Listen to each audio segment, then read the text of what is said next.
एक भिखारी था। रेल सफर में भीख मांगने के दौरान एक सूट बूट पहने सेठ जी उसे दिखे। उसने सोचा कि यह व्यक्ति बहुत अमीर लगता है, इससे भीख मांगने पर यह मुझे जरूर अच्छे पैसे देगा। वह उस सेठ से भीख मांगने लगा। भिखारी को देखकर उस सेठ ने कहा, तुम हमेशा मांगते ही हो, क्या कभी किसी को कुछ देते भी हो? भिखारी बोला, साहब मैं तो भिखारी हूँ, हमेशा लोगों से मांगता ही रहता हूँ। मेरी इतनी औकात कहाँ कि किसी को कुछ दे सकूं। सेठ कहता है, जब किसी को कुछ दे नहीं सकते तो तुम्हें मांगने का भी कोई हक नहीं है। मैं एक व्यापारी हूँ और लेन देन में ही विश्वास करता हूँ। अगर तुम्हारे पास मुझे कुछ देने को हो तभी मैं तुम्हें बदले में कुछ दे सकता हूँ। तभी वह स्टेशन आ गया जहाँ पर उस सेठ को उतरना था। वह ट्रेन से उतरा और चला गया। इधर भिखारी सेठ की कही गई बात के बारे में सोचने लगा। सेठ के द्वारा कही गई बात उस भिखारी के दिल में उतर गई। वह सोचने लगा कि शायद मुझे भीख में अधिक पैसा इसलिए नहीं मिलता क्योंकि मैं उसके बदले में किसी को कुछ दे नहीं पाता हूँ। लेकिन मैं तो भिखारी हूँ, किसी को कुछ देने लायक भी नहीं हूँ। लेकिन कब तक मैं लोगों को बिना कुछ दिए केवल मांगता ही रहूंगा। बहुत सोचने के बाद भिखारी ने निर्णय किया कि जो भी व्यक्ति उसे भीख देगा तो उसके बदले में वह भी उस व्यक्ति को कुछ जरूर देगा। लेकिन अब उसके दिमाग में यह प्रश्न चल रहा था कि वह खुद भिखारी है तो भीख के बदले में वह दूसरों को क्या दे सकता है। इस बात को सोचते हुए दिन भर गुजरा, लेकिन उसे अपने प्रश्न का कोई उत्तर नहीं मिला।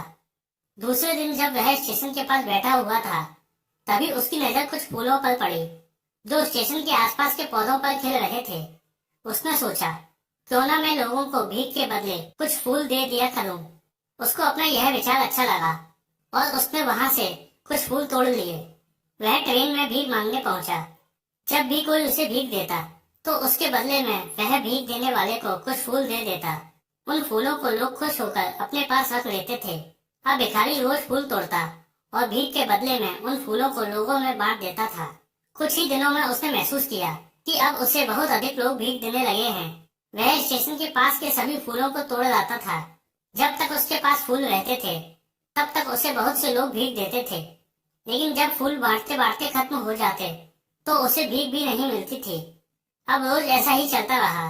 एक दिन जब वह भीख मांग रहा था तो उसने देखा कि वही सेठ ट्रेन में बैठे हैं जिसकी वजह से उसे भीख के बदले फूल देने की प्रेरणा मिली थी।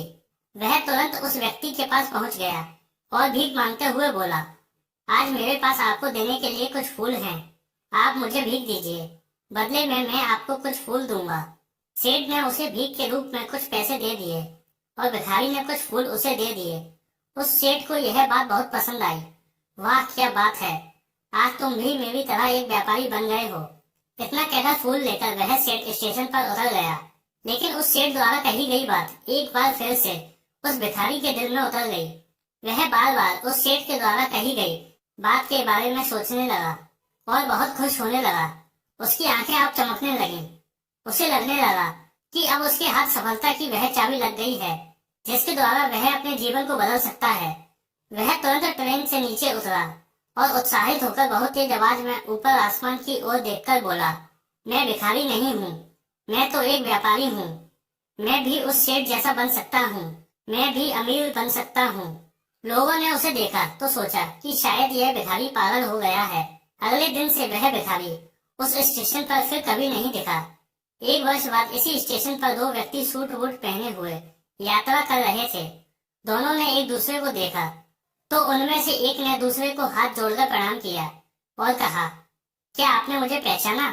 दूसरे व्यक्ति ने कहा, नहीं तो, शायद हम लोग पहली बार मिल रहे हैं। इस पर पहले व्यक्ति ने कहा, सेठ जी आप याद कीजिए, हम पहली बार नहीं बल्कि तीसरी बार मिल रहे हैं। सेठ सोचते हुए बोला, मुझे याद नहीं आ रहा, वैसे हम पहले दो बार कब मिले थे? अब पहला व्यक्ति मुस्कुराया और बोला, हम पहले भी दो बार इसी ट्रेन में मिले थे। मैं वही भिखारी हूँ जिसको आपने पहली मुलाकात में बताया कि मुझे जीवन में क्या करना चाहिए और दूसरी मुलाकात में बताया कि मैं वास्तव में कौन हूँ। नतीजा यह निकला कि आज मैं फूलों का एक बहुत बड़ा व्यापारी हूँ और इसी व्यापार के काम से दूसरे शहर जा रहा हूँ। आपने मुझे पहली मुलाकात में प्रकृति का नियम बताया था जिसके अनुसार हमें तभी कुछ मिलता है जब हम कुछ देते हैं।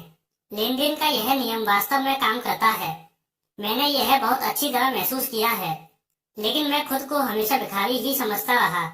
इससे ऊपर उठकर मैंने कभी सोचा ही नहीं था। और जब आपसे मेरी दूसरी मुलाकात हुई, तब आपने मुझे बताया कि मैं एक व्यापारी बन चुका हूँ। अब मैं समझ चुका था कि मैं वास्तव में एक भिखारी नहीं, बल्कि व्यापारी बन चुका हूँ। समझ की ही तो बात है।